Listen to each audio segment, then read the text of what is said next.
उठा उठा दिवाळी आली, साबणाची नाही हो, या सातिंगणाच्या सालीचा रस प्यायची वेळ झाली. आपले भारतीय सण म्हणजे ना इथल्या नैसर्गिक जगण्याचं सेलिब्रेशन असतं. पण गेल्या काही वर्षात या कंपन्यांनी त्यांचे प्रोडक्ट्स आपल्या सणांना असे काही चिकटवलेत ना की आपण आपली मूळ संस्कृती विसरून या सणांचं बाजारीकरण करून टाकलं. दिवाळी म्हणजे सुगीचे दिवस, हार्वेस्टिंग डेज. सराईच्या दिवसात आम्ही गावठी लाल भाताची कापणी केली. झोडपणी करून भात सुकून फाव कुटायला गिरणीवर गेलो. भट्टीतले गरमागरम पोहे गावठी भाताच्या सुगंधासहित घरात आणले. कोकणात चाव दिसाला पहाटे उठून नारळाचा रस, हळद, उटणं, कोकमचं तेल लावून नाहतात. तुळशीच्या पुढ्यात नरकासुराचं प्रतीक म्हणून कारीट नावाचं कडू फळ पायाखाली चिरड.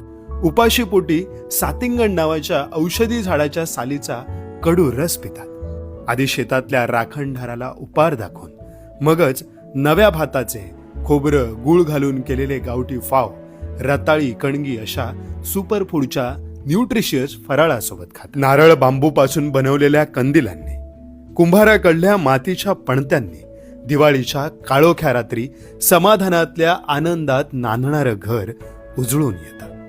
आपल्या सणांमधला खरा आनंद हा साधेपणात आहे, महागड्या वस्तूंमध्ये नाही. हा साधेपणा जपूया, निसर्ग जपूया, संस्कृती